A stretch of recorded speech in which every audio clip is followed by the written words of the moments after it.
Hello everybody and welcome to another episode of the CNY Sports Authority. I'm Jay Lehman. We got a lot to talk about today. NSFA has released new protocols for non-public schools. We have interviews with some of the top players on the semifinal teams in boys and girls soccer, and the football brackets have just been released. Let's get into it. We had it all when we didn't have all that much. And I ain't making that up. Our first story of the day is that NSFA, the New York State Public High School Athletic Association, has just come together and released new protocols for non-public schools, or schools that they call schools without borders. This is your charter schools, your Catholic schools, any private school that is being played, and Section 3 has quite a few of them. We have CBA, MPH, Bishop Ludden Grimes, Mater D, any of these schools, this is going to apply to them. So, how classification has worked is that for all public schools, it is 100% based on your enrollment. The state looks at every school that is going to participate in that sport, their enrollment, and they even up each class across the entire state.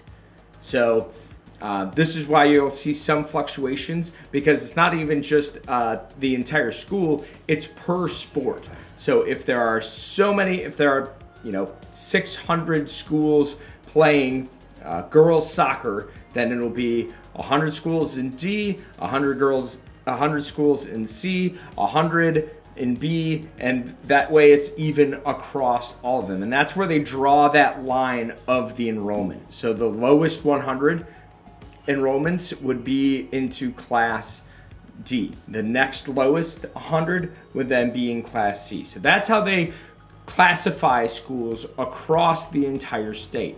Schools without borders, or non-public schools, don't fit into this because of their ability to kind of enroll whoever wants to go to their school based on a tuition basis versus where you end up living for a public school.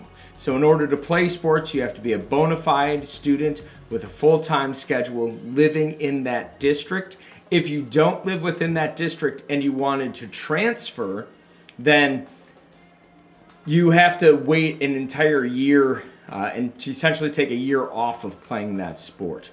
In private schools, that's not necessarily the case because of the enrollment process. They don't have that border to work with. And so oftentimes they may have a smaller enrollment, but their ability to recruit for athletics can boost their program's ability to perform. And so to balance that, Section 3 has been trying to battle this for quite some time. There's a committee that meets every 2 years, and they decide what class each of these schools is going to be in per sport.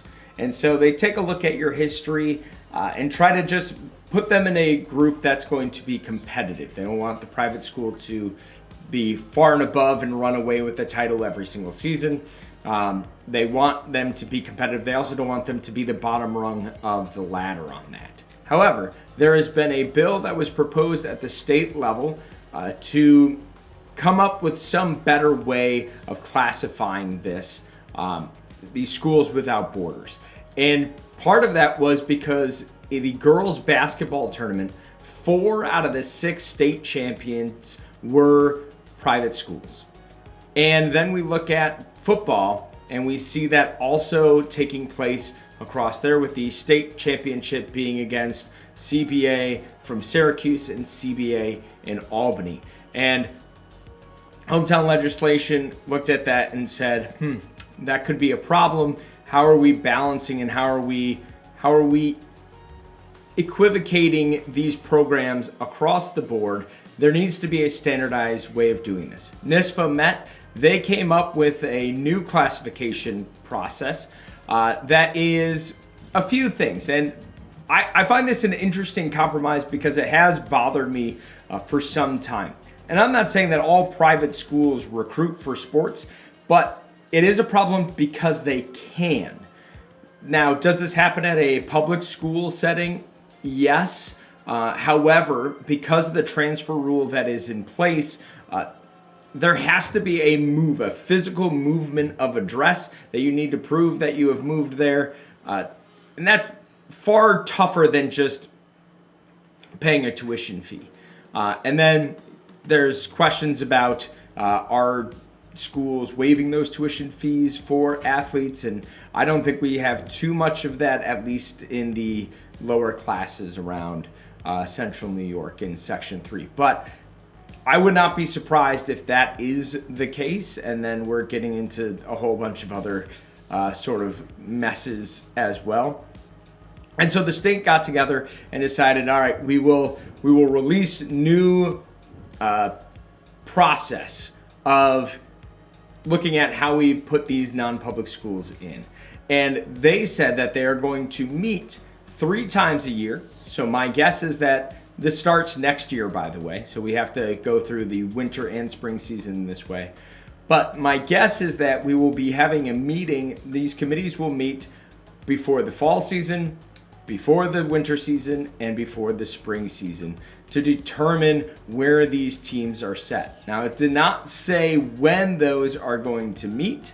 So it could be that they meet before sectional tournament time. I think that would be a little ridiculous because you have a team that's performing at such a level all season with the expectation to be in a certain class. I think that would be kind of tough to just pull a 180 and throw them in a different one. But there is an appeals process for both public schools to appeal and say they should be in a different classification. And there's also an appeals process that a private school can go through to say, hey, we should be in a different classification as well.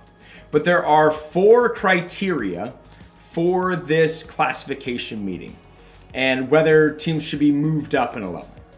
The first criteria is that a team achieves a winning percentage of 750, so they've won 75% of their games or higher in any of the following categories: overall record, league record, or in-class record. Now, this could be really challenging because you could have a team, Watertown IHC comes to mind, because they're in the Frontier League big school division, especially for like girls basketball. And so they have to play all these really big schools. If they play one small school and win, their in-class record would be 100%. A team could look at that and say, hey, they should be moved up a class. That's what that opens it up for, and it opens up for discussion on whether a team should be moved up or not. The team is recognized as a league and or playoff champion. So if the private school has won a league title or a sectional title, then they will be looked at to move up. Now, I really like this part of the rule. The league doesn't bother me as much. I find sectional champion is maybe the one that we want to look at more. But I like this a lot because the old method was taking 2 years to do. So if that school brought in some very good athletes and just decided, and that determined that they were running away with the title that year, this is meeting it every year, which means they can move up and like, hey, now you're going to be in a more competitive landscape versus we brought in a few kids, they're absolute ringers, boom, there's a title, now they've graduated and now we're going to bump them down. So I think that does solve that problem from a public school perspective. The team is a sectional semifinalist, I think is an interesting one. So even if they don't make it to the championship, if they've had a dominating performance, they could be up for moving up in classes. And the fourth is the team wins a state championship.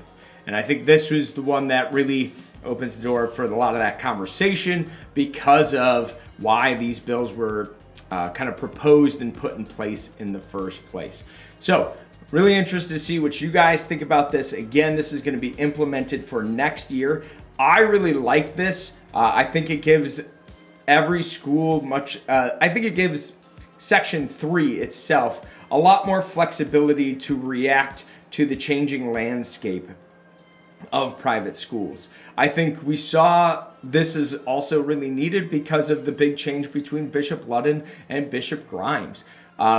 these schools don't work in the normal kind of fundamental way. So the closing of Grimes was an interesting dynamic. Although the new school is called Bishop Ludden Grimes, not every student that was enrolled in Grimes just merged and went to Bishop Ludden. It was a private school, so they could choose to go different places, whether they went to MPH. I know MPH had a large outreach to students that went to Bishop Grimes, not too far away from each other, or they could have chosen to go back to their public school in the district that they were living in. So that the merger between Bishop Ludden and Bishop Grimes was not a traditional merger that we see between different programs. And there are protocols in place for those sorts of mergers. If two schools want to have a program and get together, you take the larger school's enrollment and then you add in 20% of the other school's enrollment. And that becomes your new number, and where that number lands is what class you play in. And so I do love the flexibility of this, but let us know in the comments, let us know in some messages what you guys think of this new process and how successful you think it's going to be. Is it punishing private schools? Is it helping public schools? Where do you stand on this? I do think it's sort of a muddy middle ground here. The ability to bring in any player from anywhere, your enrollment is possibly the entire state. And I do think that is something that needs to be looked at. I don't think you can go just by enrollment numbers when it comes to private schools. And so I do like this as sort of a compromise. The schools that aren't really recruiting for sports and are just, a private school because of maybe religious beliefs or some other, like charter schools provide a lot of different opportunities as well. They're not being forced to play up. Based on these criteria, they may be able to play down a few levels too, to just make it competitive. And I think that's a goal that we should all be after, that everything should just be competitive. No one should have a runaway advantage on that. And I like what they have there. Moving on, we have the football sectionals put on display here, and I think the section has made a wise decision. Originally, the girls' soccer, believe sectional finals was scheduled for Halloween night. They have pushed that off. They have changed the date, and the football sectional schedules has done much of the same. We're seeing, instead of Friday night lights, we're going to see a lot of Thursday night lights, with most of these games starting on Thursday, some of them being played on Saturday. In 8-man football, I think across all of our classes in football, we see maybe one or two schools that are going to be very competitive, and then it should be kind of a cakewalk to that end result. In 8-man, I see that as the case here. Frankfurt Schuyler, I see as the clear runaway favorites for this to repeat as the 8-man champions.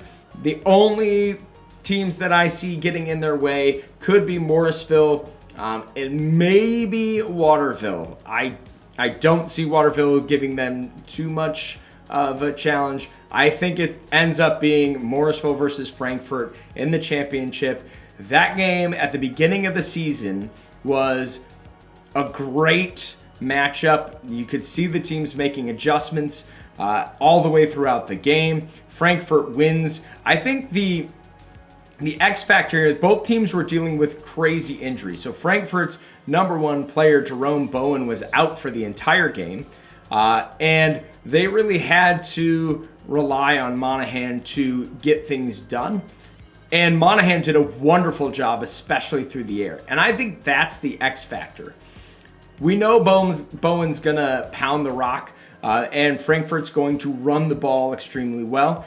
But Cade Zaleski and Gavin Baker and that Morrisville defense, can they stop them? They proved that they could in the beginning of the season without Bowen.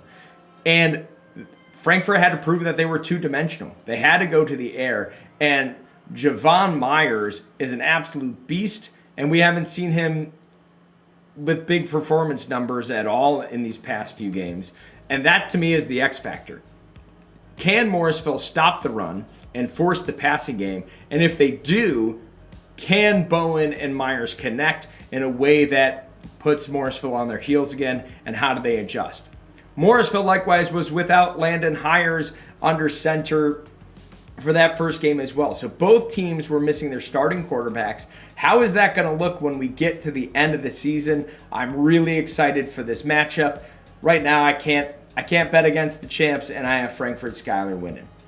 In Class D, an interesting matchup here. Lowville is a top seed. Dolgeville, always a blue-blooded dynasty. Looks like they are down with the rest of the mix, but they've gotten some good wins here and there too.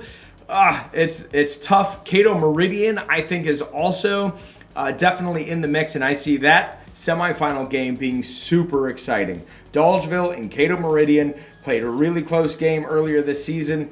That's going to be an absolute grudge match between both Blue Devil teams to see who goes to the finals. Utica Notre Dame, Utica Academy of Science, played Lowville earlier. They lost by 21 points, but they have been on an absolute tear since. They have won 5 games in a row, although they did lose to Sandy Creek by about 20 points there too. But they've won the next 5 games, and one of those games being Cato Meridian. I think they are sort of on a path to be a possible Cinderella.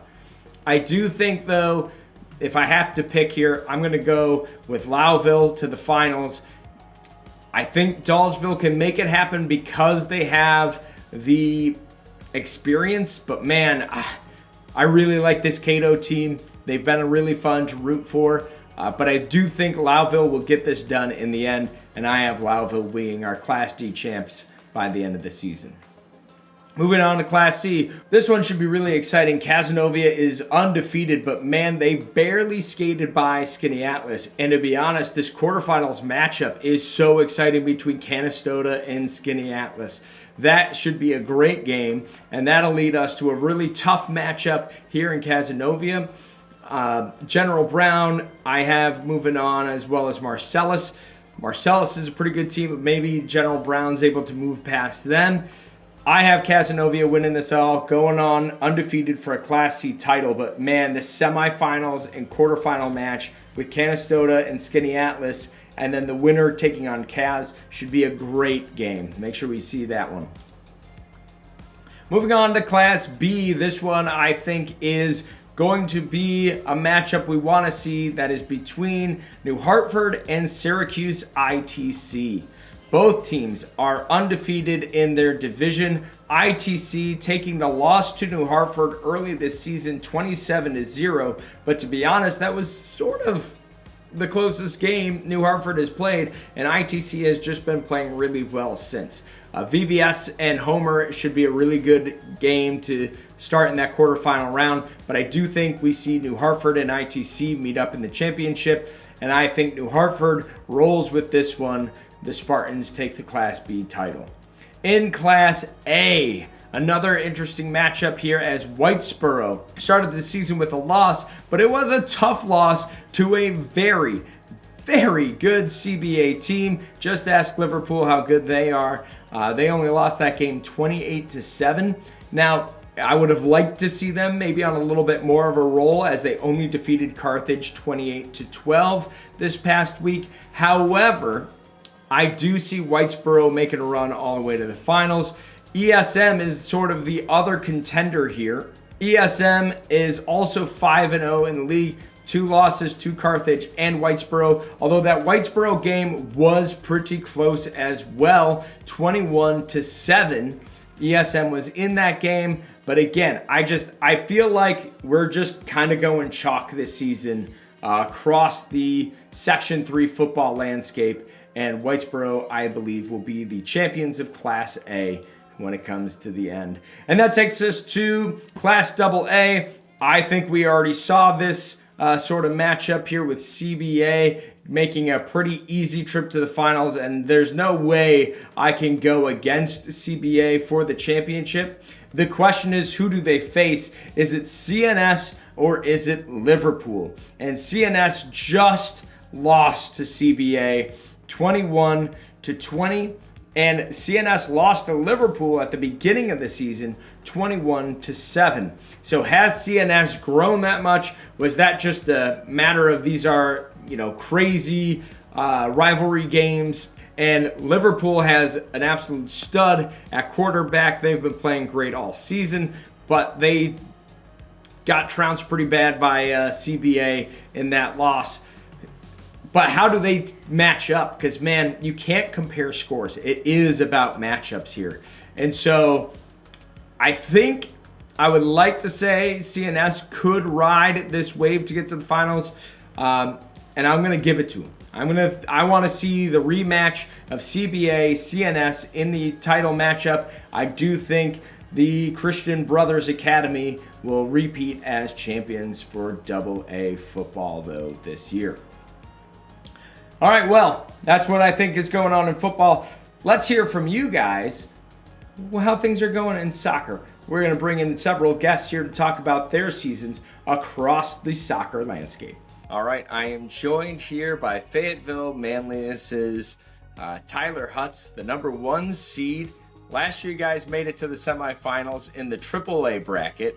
This year, you guys are down in the AA's. Is there any difference in your approach to the semifinals this time around? I would not say so. I feel like as a team, we've just gotten closer and our approach is just going to stay the same. We're here to, be successful and just try our best to win it all. The coaching really just brought us all together to really just, have that winning mentality and just never give up, no matter how, if we're down, doesn't matter. I'm never going to give up and just keep on going. So you guys lost to West Jenny earlier this season in a tough 1-0 battle. It seems like you guys always are meeting up with each other. What's going to happen this time around for the Hornets to come out on top? I feel like last time, we just weren't there mentally. We were going in, we played them in a preseason game. It felt pretty easy. We thought it was going to be an easy game when we really shouldn't. We knew it was going to be competitive, but this time I feel like we're going into it, with that competitive mindset, and we've really bonded together in a team since we've lost to them, and that's really it.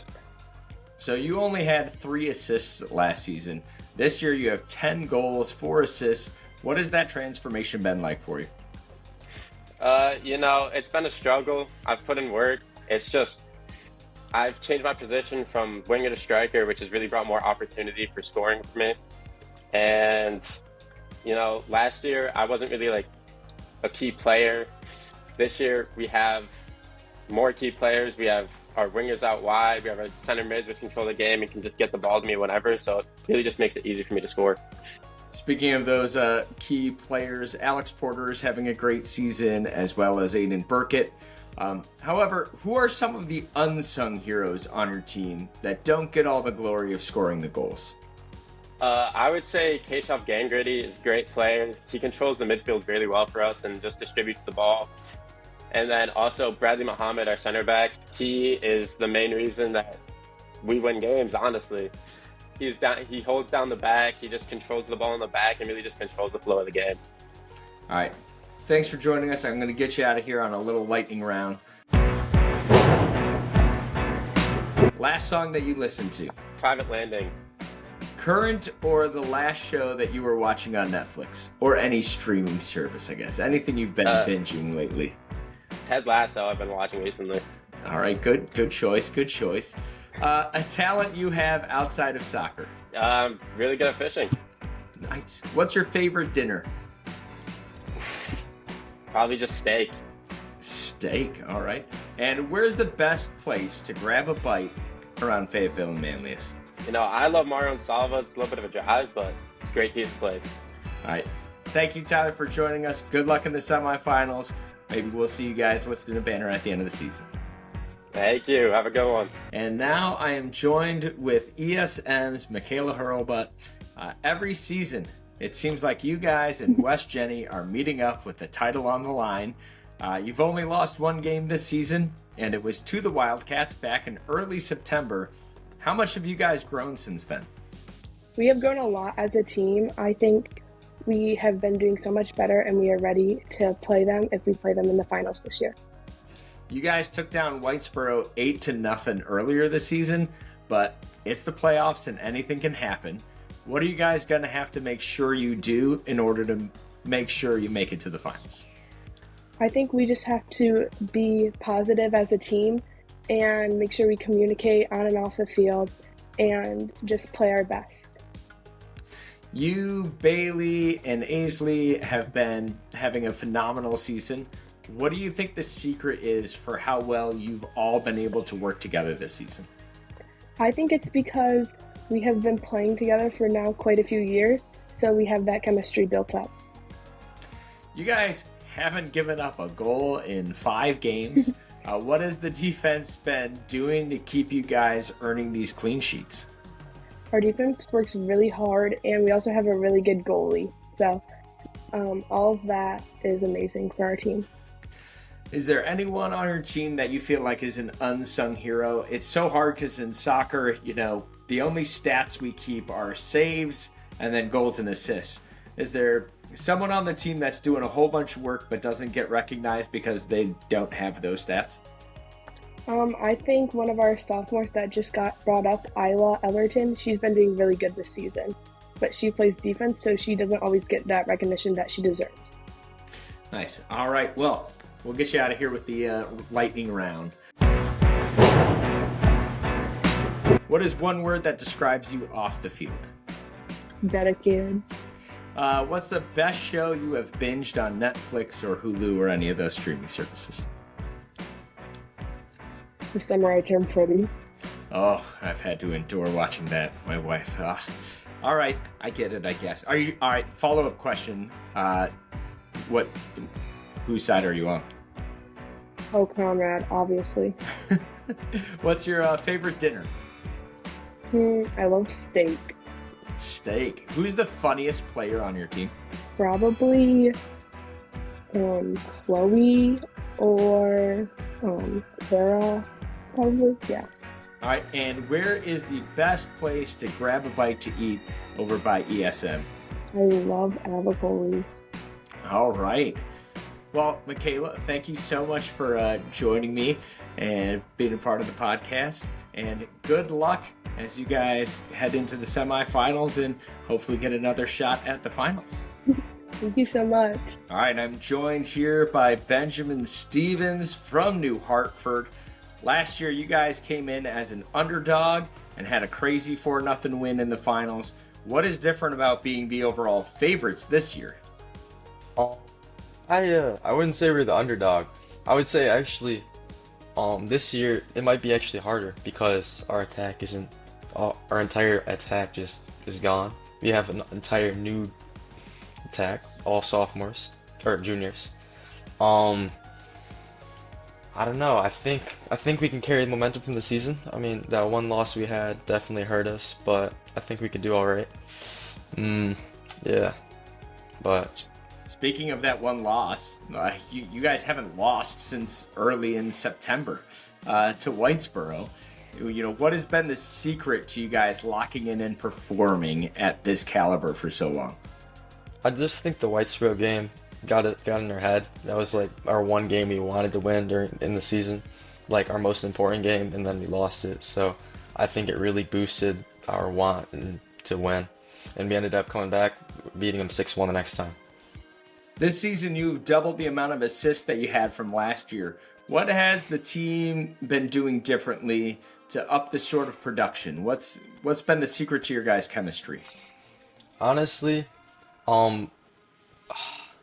couldn't tell you. I think that it's not very much different. It's just that we're playing different roles in the team. More people needed to fill, and I needed to fill more attacking role. Last year I played more defensive, and this year I need to move up farther up the field. And so just that happened and changed. Now you, Soren, and Sandy have been racking up the points this season. Who are some of the unsung heroes on your team? Definitely Edwin Bubalo. He started center back. He started moving through the midfield, and now he played forward last game, scored a hat trick. So, definitely the entire defensive line. It's just really strong. They're fast. They don't get enough credit for what they do. Great guys, all amazing. Goalkeeper also, he's having a pretty good season. Against West Hill, of course, he had a huge game, some great saves. And then, yeah, definitely. Awesome. All right, we'll get you out of here on this lightning round. Who is the funniest person on the team? Owen Runke. If I told you we were getting pizza, what am I ordering for you? Slice of cheese. Plain cheese. All right. What is one thing your coach has said that has stuck with you? Big dogs gotta eat. What's your pregame hype song? That's a hard one. Upside Down by Jack Johnson. All right. And Wait. Money for Nothing by Dire Straits. Yeah. interesting band selections. All right. The best place to grab a bite in New Hartford. Cafe Cannoli. All Shout right. out Ashton Knoll.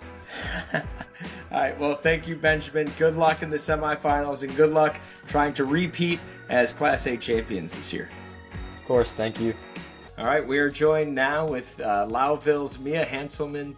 Last year, you guys were knocked out in the semifinals by CBA. This year, you have Phoenix.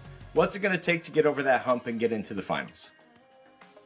So we have a large team of seniors. We have 11 seniors, and the past 2 years we've been knocked out by semis, and I think that all of us just want to make it to Cortland, and we want to make it past this hump. Our energy going into this game has been phenomenal, and our practices have been very productive, and we're just really ready for Phoenix, and we're ready to give everyone a show, and we'll see. That's great. You went from 4 goals last season to 12 goals this year. What has been working well to make you, Alyssa Millard, and Anya Rush so productive this year?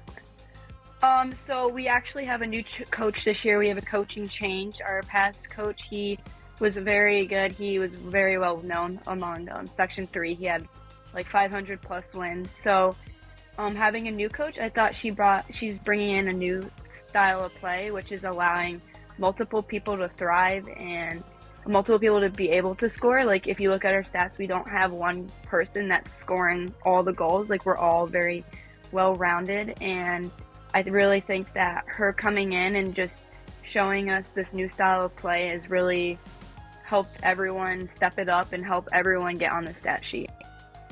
Now, you guys started off pretty hot with 5 wins in a row, but you guys have lost 3 games in October. Yeah.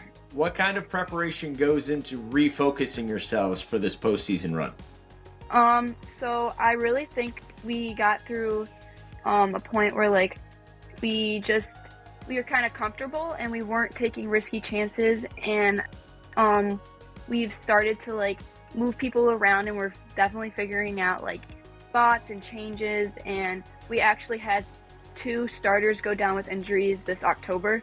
So we're just figuring out where we can put people, and we are having like new people that are stepping up, and we're just trying to find what's going to click, and I think we finally found it last game. So we're all ready.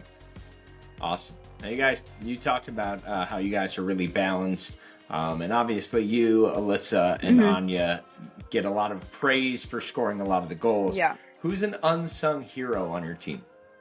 An unsung hero is definitely Brooke Hooper. She's our center back, and she truly, I don't know, she just doesn't, I feel like, get the recognition she needs to. Like, she truly is like the backbone of our defense, and she has really stepped it up this year, and she has been playing phenomenal, I would say. So she definitely, like, without her, we would definitely struggle in the back. Now we're going to get you out of here on a little lightning round of questions. Okay. What has been your latest Netflix binge? Probably Love is Blind, because that's what just came out. Okay. If I told you we were getting pizza, what am I ordering for you? Buffalo chicken pizza. Oh, good choice. Good choice. What is the favorite app on your phone? Probably TikTok. Okay. Yeah. The funniest moment with your teammates this season? I feel like just every practice something's going on, something's comical. There's not really one moment, it's just every single day. And where is the best place to grab a bite to eat in Lowville? Jed's. Jebs. That Yep. that sounds like a good Yeah. spot in the North Country. Yep. Well, Mia, thank you for joining me, and good luck as you guys head into the semifinals and hopefully further. Thank you. All right, now we are joined by West Hills' Eric Holstein. You guys have been having an insanely successful season this year. However, the undefeated dream came to an end about 10 days ago when you guys lost to Skinny Atlas. How has the game refocused you guys for this tournament? I feel like we definitely want to stay undefeated, but I feel like the loss kind of refueled the fire, gave us a little more energy, more passion to want to go win it all and beat them again. So I think it was good for us in the long run, losing. You guys are the defending champions, and of course it was Skinny Atlas who gave you a tough game in the title match last year. What feels the same as last year's run for you, and what is different? I say it's different because we're seniors now, and I feel like it's we know it's our last season of high school soccer, so we want it even more. But Scan's great again this year, like they were last year, so it's going to be a tough match. So we're excited if we get there. We're taking one game at a time though, so we gotta focus on Wednesday first. You are an obvious leader on this team, leading the team to the title with 46 points last season. This year you have 30 points. This has been your third year in a row leading the team in scoring. What is it about the chemistry of this team that helps you to be so successful? I feel like we've been playing with each other since we were super little. Our dads used to coach us on a team out of Jones Road and Ultimate Goal, so I feel like growing up and playing with each other, we kind of know what each other's next move is, so the chemistry's been great. Being the top goal scorer always draws a lot of attention, but who are some of the unsung heroes on your team? I would say we have a lot of unsung heroes. We've had a bunch of young guys step up this season, definitely, and our outside wingers, our center middies, they all do the gritty work, and I get the work that looks good, but they're all doing the hard work. All right, so at this point, I want to throw it to a lightning round. What mobile game are you playing the most lately? World Series of Poker. Okay. What is one word that describes you off the field? It's outgoing. What's your favorite professional soccer player? I think I would have to go with Messi. Good choice. Best show you've binged on Netflix or any streaming service? The Night Agent was really good. Okay, I'll have to look that one up. All right, and what are you grabbing if we stop to eat at Wegmans? Probably a sub. Sub above. All right, well, Thank you for joining us, Eric. Good luck in the semifinals, and good luck to the rest of your West Hill teammates in defending this title this season. Thank you so much. I am now joined here with Desiree Gables of Tully, top-seeded Tully, almost undefeated season Tully. You guys lost in the semifinals to a very good Cincy team last year. We're in the semifinals again. This time you're taking on Hamilton. What makes this year different from last year? This year, I think as a team, we're very more connected, and we kind of just trust each other more than last year. We have more energy. I think as a team, we're just more connected and we trust each other more. And last year, I just feel like we kind of went into the game thinking that since he was undefeated and they were a really good team, that we were just going to lose. I feel like this year we have the mentality that, we're good and we can also compete with Hamilton. Nice. Now you guys, speaking of undefeated, almost undefeated. You challenged yourself right before sectionals with this game against Skinny Atlas. Skinny Atlas is in the semifinals for Class B, so obviously a really good team. How did you guys refocus from finishing the season with sort of that little bit of a disappointment to now getting back on track for sectional play? I think for being an undefeated team, I think challenging ourselves with Scan and having the feeling of a loss kind of gave us the motivation that we needed going into sectionals, and seeing that there were some things that we could work on, and we did. And I think that just very helped us. Scan was a good game, and they challenged us in ways that we weren't really challenged before. Yes, you this season have really popped off 21 goals, 6 assists. That's a lot more than the 8 goals you had last year. What's Yes. what's been the difference this season? I think just my team giving me the confidence that I needed and gaining the confidence from going like a freshman to a sophomore. That was very like, being a freshman as a starter, that's very, scary with all the seniors and upperclassmen that we had. But I think my team giving me the confidence that I needed, and I think just being ready for the ball and just being there when I needed to. Now, you've been leading the team in points this season, but Mary Woodcock, Ren Lawton, Gabby Flatt, Gloria Flatt, you guys have a lot of people that have contributed this season. Who is someone on your team that hasn't made it into the stat lines, but is sort of an unsung hero for you guys this year? I think Anna Lund, our center back, she just really helps us on defense. She's always there when we need her. Even though she's like, doesn't have any assists or anything, she always helps us on defense, and she's always there when we need her. She doesn't, just because she's not on the stat line, she always contributes and she cares a lot about the team. All right, that takes us to the lightning round. What is your latest Netflix binge, Ben? The new Monsters Ed Gein show that just came out. Oh, okay. All right. If we're ordering pizza, what are you getting? Pepperoni, always. All right. Favorite app on your phone? TikTok. What's been the funniest moment with your teammates this season? I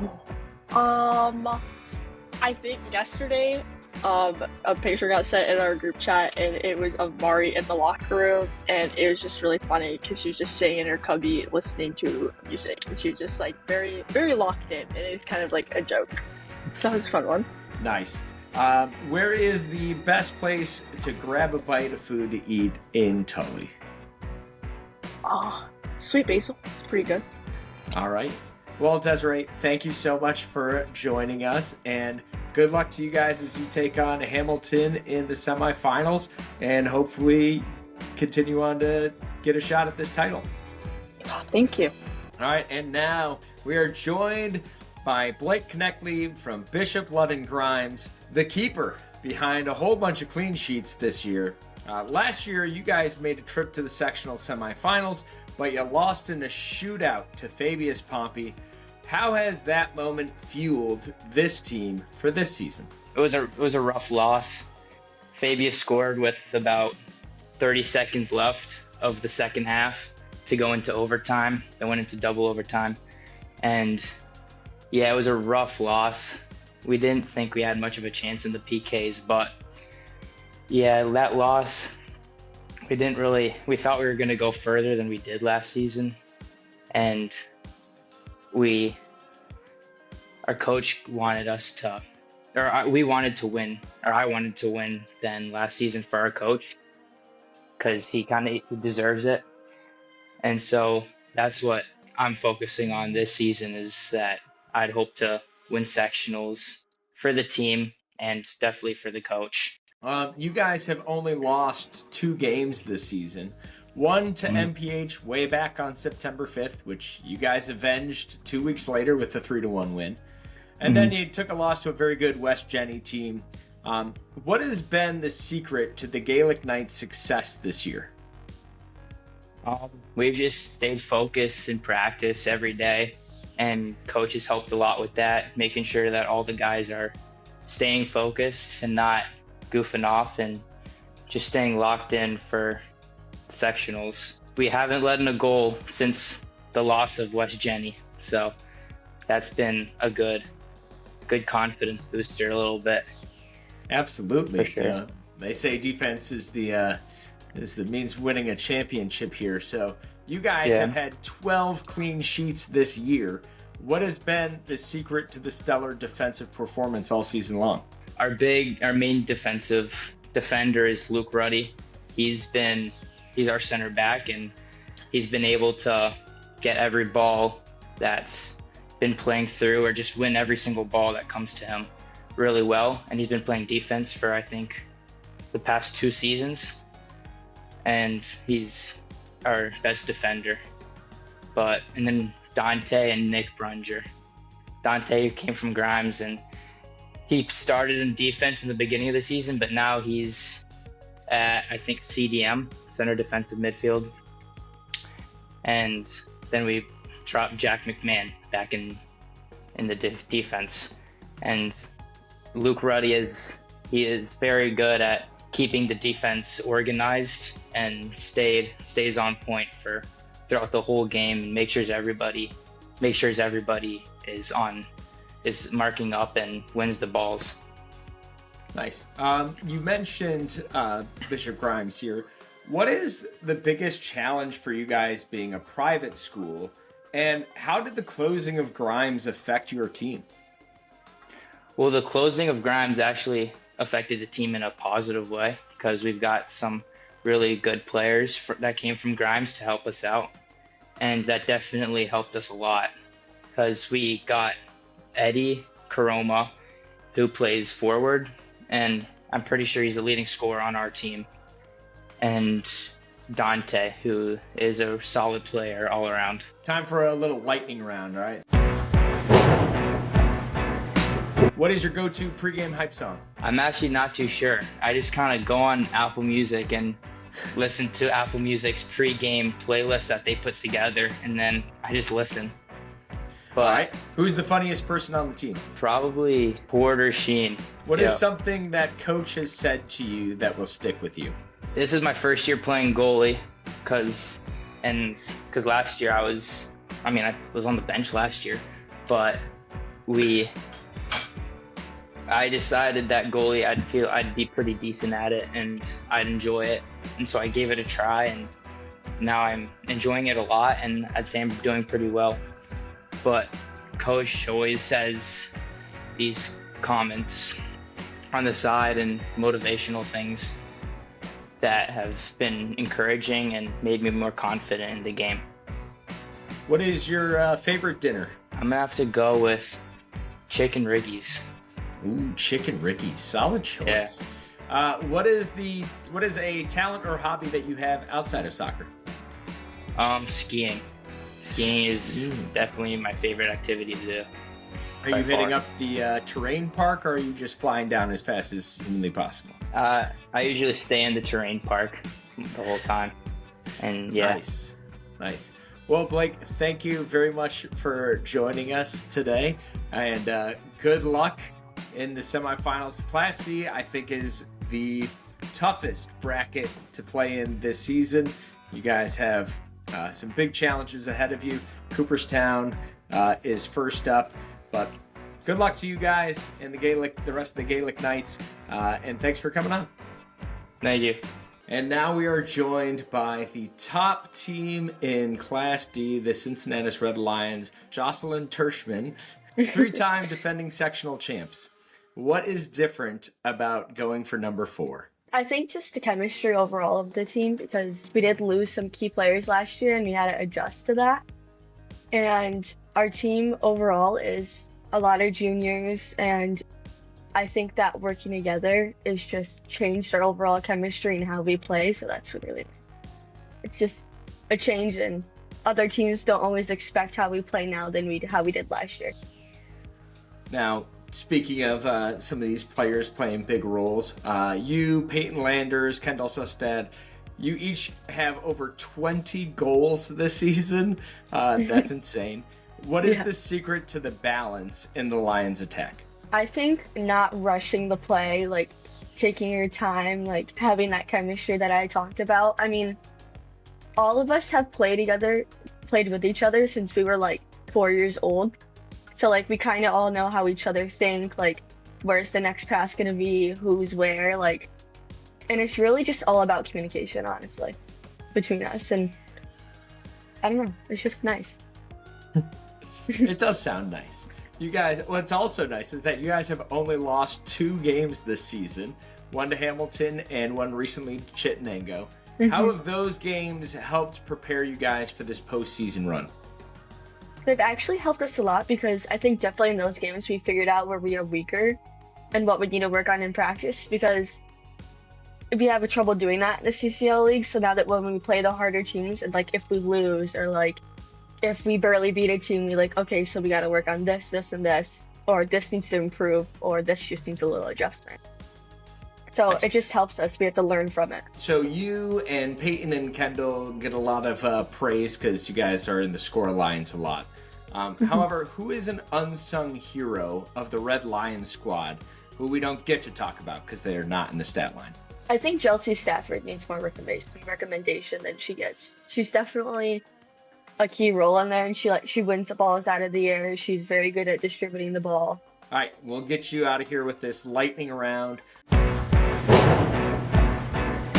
Pre-game hype song. Any Rihanna song. Who is the funniest person on the team? Hannah or Chelsea? What is something coach has said to you that's going to stick with you? Don't suck. Very, very blunt. I like that one. What's your favorite dinner? Chicken Alfredo. Okay, and what is a talent or hobby that you have outside of soccer? I don't really have one, I guess. Let me think. Life is just dedicated to the game. Yeah, pretty much. I mean, I know how to sew. So, all right. Yep. Nice, nice. That's a great skill to have. I wish I.